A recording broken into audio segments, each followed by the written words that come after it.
Welcome to Life, Death, and the Kitchen Sink, the show that explores the big questions of life and the little things that make it all so complex. Every week, we'll dive into moments that shape our world, from the profound to the mundane, from the mysteries of existence to the everyday chaos of life. We'll ponder death, celebrate life, and maybe even find meaning in a sink full of dirty dishes. No topic is too small or too big for us to tackle. So pull up a chair and let's explore it all. Are you ready? Let's dive in. Hello and welcome to Life, Death, and the Kitchen Sink, Season 1, Episode 35. I'm Lady T, your passion catalyst, motivational muse, lifestylist, and travel companion. Today's topic is things to do when you're mad at the world with Mary on customary England. If the world feels loud and heavy and you can't make yourself care, this episode is for you. We'll talk about practical optimism.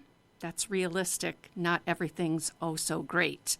How to move from disenchanted to enchanted in small steps, and what to try on days when feeling good feels out of reach. Mary Uncustomary is a published author, speaker, and professional merriment maker who has been helping people get off autopilot and reconnect to joy through their inner child for over a decade. She has 2 degrees in psychology, has spoken internationally, and provides hundreds of free resources for mental health, confidence, and happiness habits in the Positive Pulse. She combines science with lived experience to make feeling good and accessible for all types of learning styles and people. She's currently leading a global social experiment called 11,000 Acts of Merriment, which tracks 11,000 real-world acts of joy, ranging from bubble parades and gorilla glitter installations to bathroom stall compliments and postcards for strangers.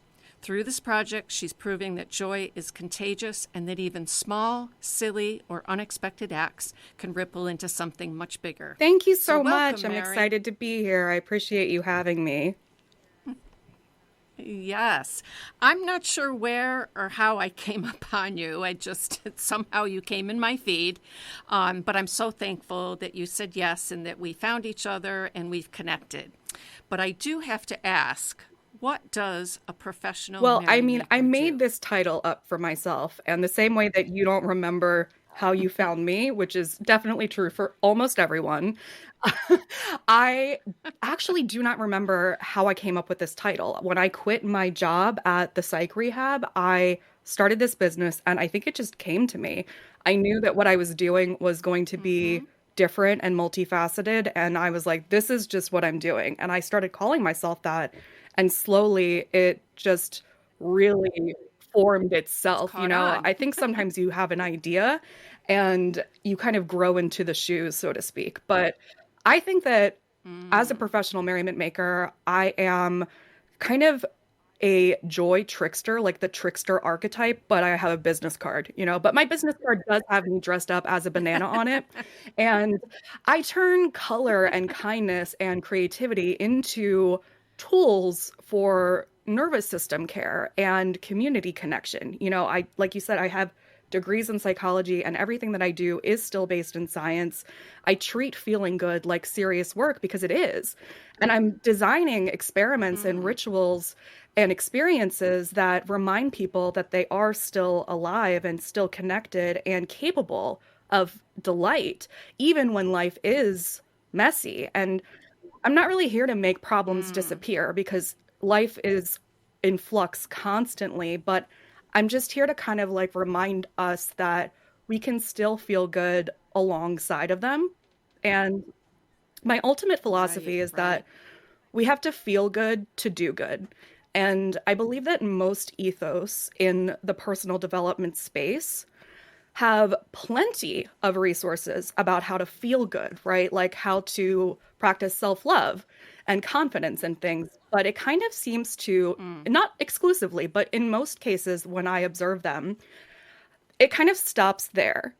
But I believe that once we feel good, it's kind of our ethical obligation, in my opinion, to go back out and contribute to the community through whatever lens lights us up. Otherwise, I think it's kind of a waste of Yeah. our potential. Like, when we say, you can't give from an empty cup, but I think once your cup is full, like, what are you doing with the extra juice? You know what I mean? So I think we need merriment Right, makers in right. all walks of life. I think we need healthcare workers and athletes I and politicians and scientists. Like, imagine if this was everyone's philosophy to prioritize their own happiness first and foremost, with the end goal to then give back to the community through acts of kindness and art and silliness and fun. I always use the example of like when I was a kid and the doctor would give me a sticker at the end of the visit, like the how much that made the experience a little bit more fun. Just like little things, right? And then, in a practical sense of like a Mm-hmm. professional merriment maker, I mean, you said a bunch of the accolades or like, the real things that people want when they try to put me in a, like, they're like, what does she do? I don't know. When I first started doing this, when my friends would introduce me, they'd be like, yeah, my friend Mary, she like dresses up as a troll on the bridge and dances. Like, I don't really understand what she does. And then when I finally published a book, they were like, oh, thank God, I have something to like kind of say about you now. But I have books, podcasts, I host events every month. I do guerrilla art installations on the street, classes online, physical products, coaching, hundreds of resources, and I'm doing it all while dressed like a 6-year-old crashed into a rainbow. So, Well, I want to be you when I grow up, so. But one of the offerings that you offer in particular that caught my attention is how to see beauty when you're mad at the mhm, world. Whew, that's a big yeah. statement, a heavy statement, especially, anger's a valid response to things that are happening in our world, injustice, heartbreak, and just pure exhaustions. But beauty doesn't require Mm, that you be cheerful. It just only yeah. asks that you be present. And I seem to find myself angry a lot in today's world. So I think that's one reason why it hmm caught my attention so much. But when you're in it, it feels like the hmm world has lost its color, so to speak. But you certainly know how to bring color to our world. So you call it the nervous system first aid or micro caught beauty practices, art and lifetime experiments, and ways to create safe pockets of meaning for yourself and your people. That it's not about fixing you, it's about hmm finding workable levers again. And I like that so much. But what does that mean to you and for us, your readers, your followers, Yeah. your clan? You're my friendly cult leader. So Yeah, thank you so yeah. much. I'm really glad that that episode felt really helpful for you, and I'm honored that you feel like I can bring color to the world. That's definitely a large goal of mine. I think at my funeral, that'll at least be the one thing that everyone says, well, she was colorful. And I love that you said that beauty doesn't require you to be cheerful. I think that's a very astute and philosophical observation, that it just requires you to be present. That's beautiful. And you are definitely right that Mm, anger is a valid and important emotion to allow ourselves to feel and express in reaction to, well, I mean, anything, right? Anything that makes you feel it. Because being mm-hmm. angry demonstrates where your values exist. Values are nothing if they're not tested. So if you're upset about something, it just means that you care. And I try to reinforce that when we're upset, it's good, because apathy is really the opposite of happiness. It's not being angry or sad. It's actually just like apathy and hopelessness. It's nothing, right? There's a pretty common bumper sticker that you've probably seen at some point that says, if you're angry, you're not paying attention.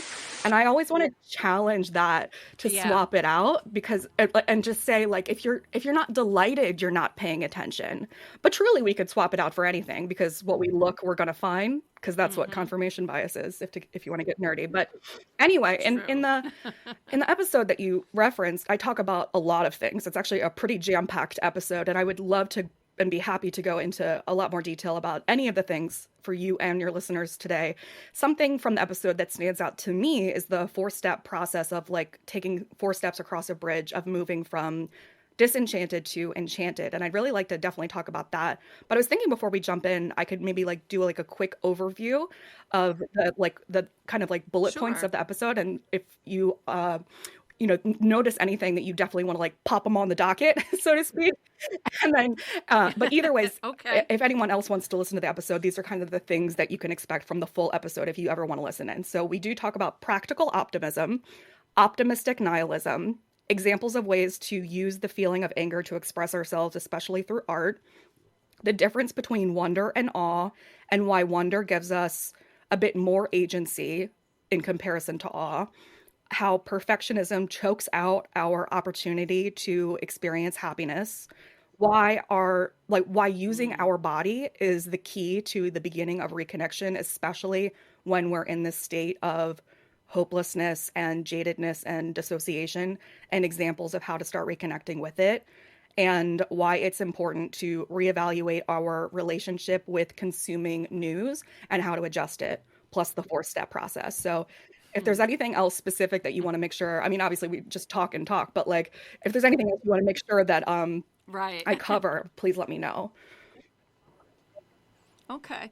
I may have to have you back on for a second or third show, you know. Okay, well let me start with the four-step thing then, I guess. So when we're talking about disenchanted to enchanted, I mean, I guess really what we're talking about is that feeling of, like you said, the that feeling of jadedness kind of, right? Like when we're adults over time, if you no matter how strong or capable or whatever you are, resilient, right? If you chop a tree, a really big tree every day over time, at a certain point it's going to fall down.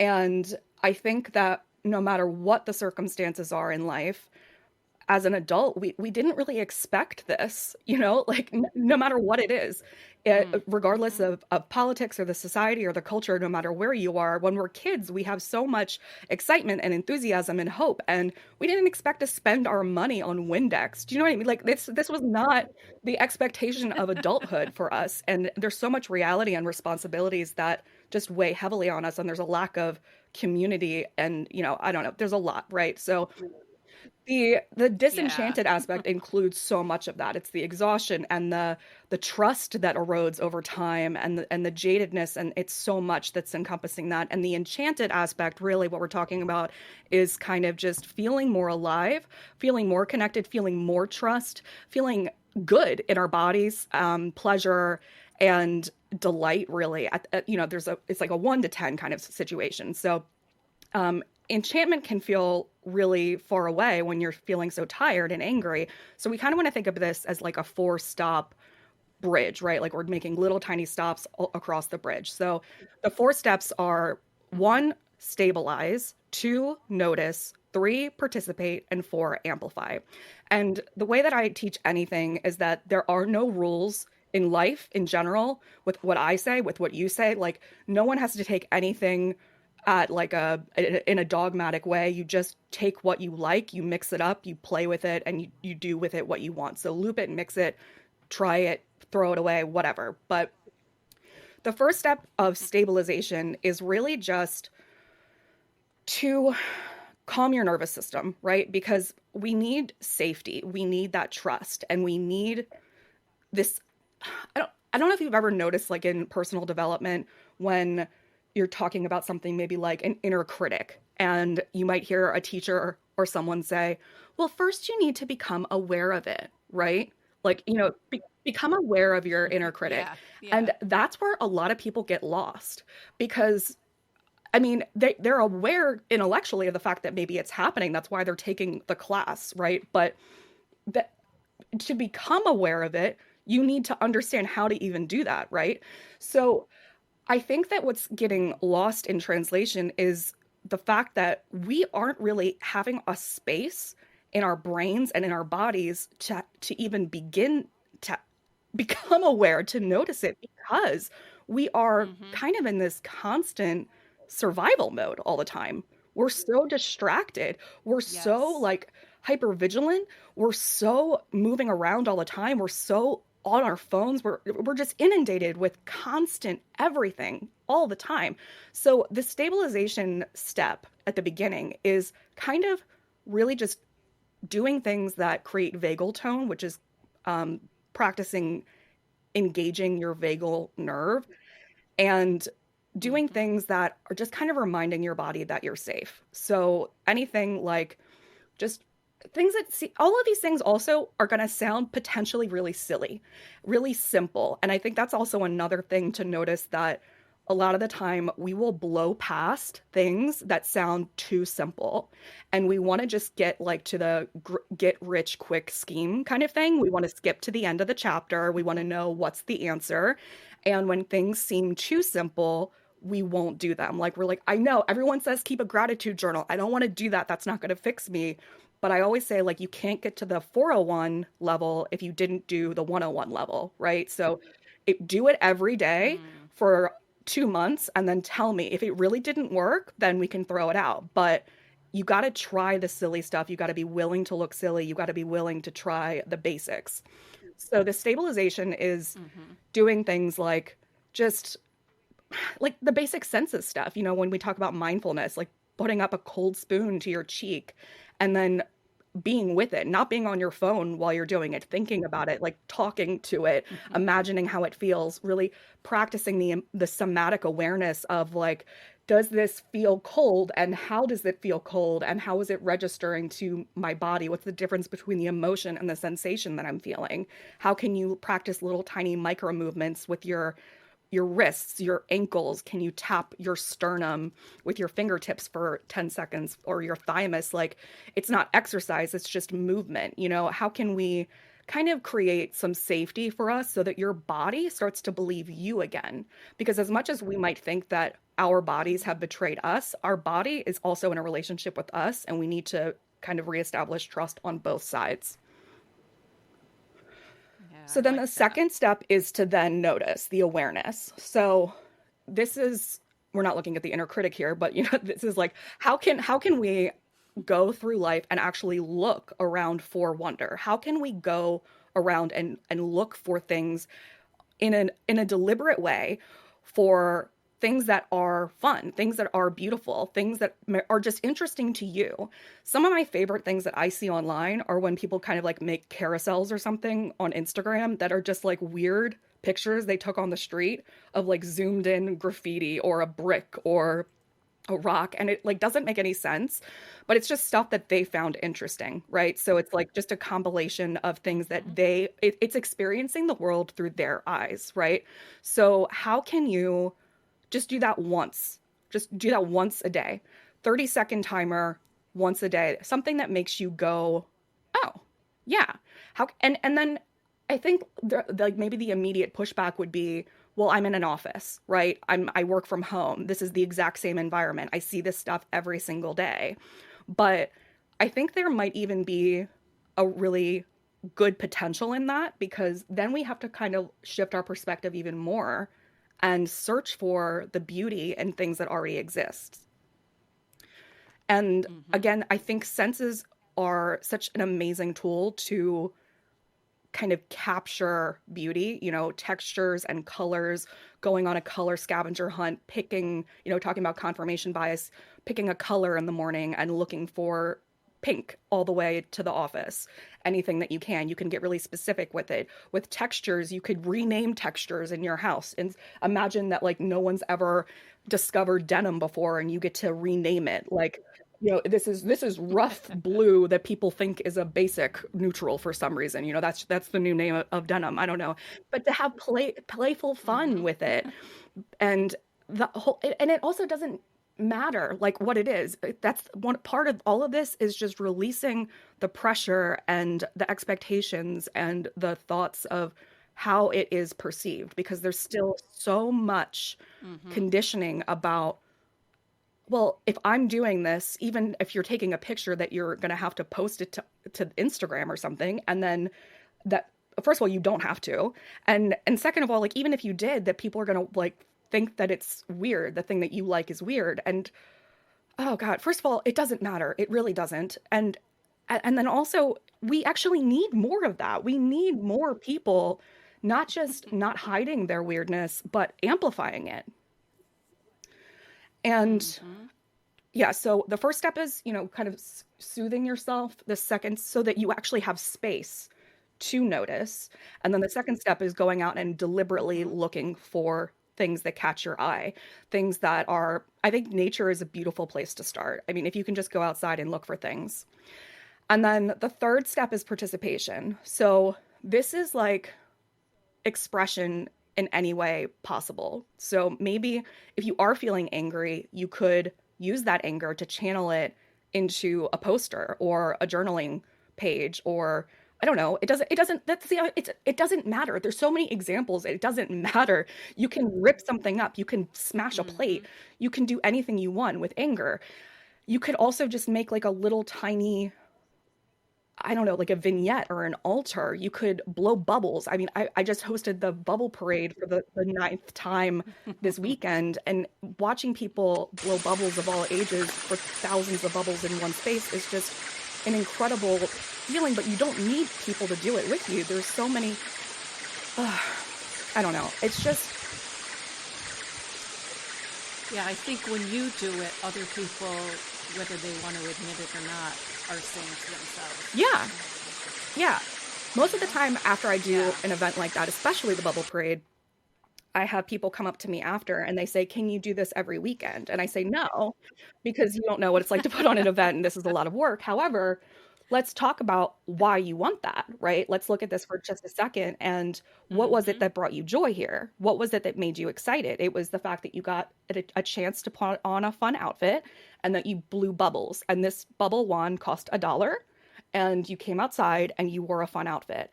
And that was pretty much it. And if you want to do it with another person, you can, but the stakes and the costs and the supplies are so low. Yeah. So Yeah. almost anybody could It's do just that. like we most of the Mm-hmm. time, I think a lot of it is inertia. You know, it's like when we want to go for a walk or something, it's not the actual walk that isn't fun or is difficult. It's the putting on your shoes and getting out the door, you know.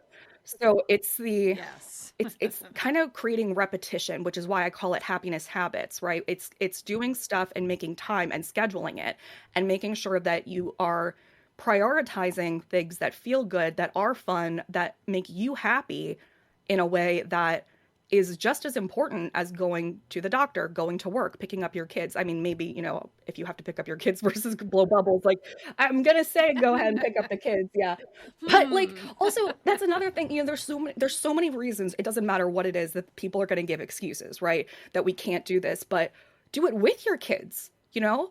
What an amazing Yeah. they will They'll show you show you how. The how. kids, They'll show you it's so how. funny because all the time, like whenever I get taken to an event, I always get put in the kids section because still people don't really understand. And I'm fine with that, but the kids don't need me. The kids know exactly how to do what I'm trying to do. Exactly. I am trying to re-engage adults who have lost their reminder and the innate like habit of how to play. And that's what we're really trying to accomplish here. We're trying to live as poetry because we are. And it's just something that we didn't lose it. It's just dormant. And Yeah. We we're out know of how to do it. practice. We just, Yeah. yeah. Life just, Life happens, life but we just also have to remember happens. that this is our only one.